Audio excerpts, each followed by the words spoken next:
Welcome to the leading podcast for long-term weight management. Subscribe to the podcast so that you don't miss an episode. You can connect with Jenny on all social media channels. You can also sign up to the newsletter to receive frequent content and tips for weight loss success.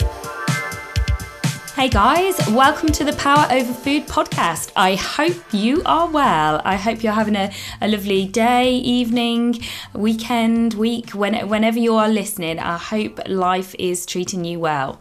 And just a reminder, if you haven't listened from the start, please feel free to go back and listen from episode 1. Every episode is packed with valuable thoughts and insights and information to help you along your journey. And if you are finding these podcasts valuable, please do share with other people. I'm really on a mission to help people have a healthier relationship with food and themselves. And if all my listeners could just share with one or two other people, it would make such a difference. Now, today I'm going to talk about something that is something that I ask all of my clients to do, and something that I think is really, really valuable. And the reason I'm going to talk about this is because I've just had an interview on another podcast with a lovely lady, Jackie, who is a counsellor and psychotherapist. And she asked me to share a golden nugget for her listeners, one or two golden nuggets. And this would be my golden nugget. So the nugget I'm going to give you is journaling or keeping a diary. And I'm going to talk to you about how it can help, and what you can achieve from this. So first of all, I believe that our relationship with food is not really about the food that we eat. It's about our relationship with ourselves, and it's about some of the thoughts in our head, the scripts that we are playing through, things we tell ourselves, rather than the food choices we are making. Because if we can change the thoughts in our head and our beliefs around food, around weight loss, around size, then we will automatically make better decisions around food and have a healthier relationship with food. So it really is about managing our thoughts and managing our feelings on a daily basis to achieve a long-term healthy relationship with food. So why keep a journal? Because keeping a journal allows you to be more conscious of the thoughts in your head. It allows you time to just stop and reflect on what you are thinking, what you are telling yourself, what you are predicting for the future that may not even happen. It allows you time to look forward and to plan ahead if you know that there are difficult situations about to happen in your day or in your week. And it just gives you space for your thoughts. So I encourage people that I work with, my clients, to take 5-10 minutes every day. And whether this is in the morning or in the evening, for me, what I like to do is I like to get up early. I get up before everybody else in the house, and I quite often will pop some candles on, make myself a warm drink, and I will just sit and take some time with my thoughts. And I like to reflect on the previous day, what went well, what didn't go so well, what I might have done differently in a different moment in time, just so that I can learn from those situations and so that I can evaluate. But I also like to plan for the day ahead. So I like to set my intentions for the day. I like to think about how my day might pan out and how my day might also pan out with food. Although I don't tend to plan for the food anymore because it's become quite automatic how I eat and how I manage my relationship with food. Now I've been doing it a while. But in the early days, I certainly would plan the day, think about where I might eat during the day, particularly if you've got a busy work schedule, to make sure that I was going to fuel my body, but also to notice any situations that might get in my way. So if I knew that I had a challenging day coming up and that I was feeling anxious about it, by jotting down in my journal, I would recognize that I'm feeling uncomfortable about that situation. And then I could kind of, work out, well, why am I feeling uncomfortable about this situation? What is going on for me here? What are the thoughts that I am telling myself? And quite often what happens is we realize that most of our thoughts about a situation are things we're just making up in our head. And then when we make stories up in our head, we find more and more evidence to support that story is true, which then makes us even more anxious and worried about the situation. And if you are quite reliant on food to manage those feelings, then it's likely that you will overeat. And an example I often give here is sometimes we don't even realize we're doing this. So you could have a bowl of cereal and you could think, gosh, I'm really, really hungry. I'm going to have another bowl of cereal. And what you may not have even noticed is actually you're feeling really stressed because there's something going on at the moment for you. Maybe you've got an important meeting that day. Maybe it's something going on at home, something going on within your circle of friends or your family. But there is something going on for you in the background. And actually, it's not that you are physically hungry for another bowl of cereal.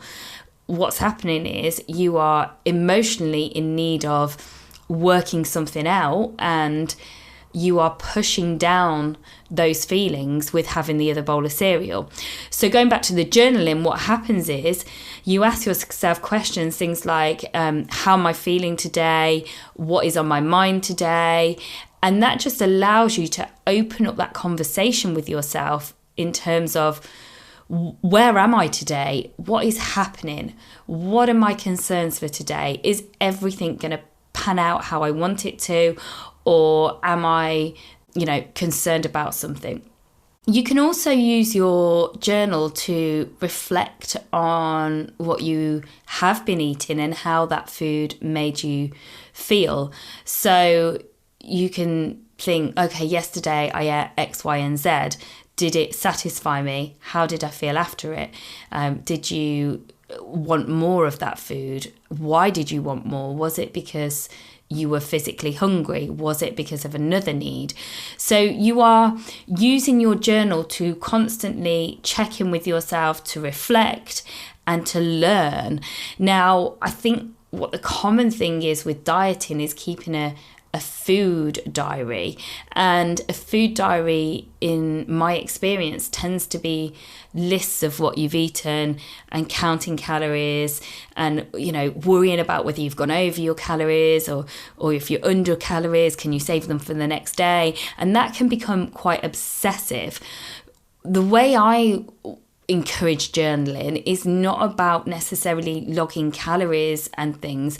It's more about logging your day, logging your situation, logging your thoughts, your feelings, and your behaviour. And noticing patterns of uncomfortable feelings. When you start to do this on a regular basis, you become constantly conscious of your thought process, of the way you behave with food, of the way other people behave with food. And when you've got people that are maybe encouraging you to eat, or people that are providing you with a lot of food, people that are feeding you, and you can kind of just look at the whole picture. And this is like so helpful. Now, when I talk to my clients about journaling, quite often they will resist, if you like, journaling. They will say things like, oh, I'm not good at things writing down, or I haven't got time. So I also invite you to think that if that is something you're already thinking listening to this podcast, then first of all, let's take time. So we are talking about 5 minutes a day. And really, if you are going to do any kind of self-development work, and I believe that creating a healthy relationship with food and with yourself is a journey of self-development. If you are going to do any kind of journey of self-development, you have to put in some time, even if it is just 10 minutes a day, 5 minutes a day, but you have to put some time aside for you and see it as part of your self-care routine. This is about caring for your mind. So if you really can't find 5 to 10 minutes to do that, then where can you steal that time from? You know, I bet you spend 5 to 10 minutes a day on your phone, if not hours of screen time. So look at where you can take that time from.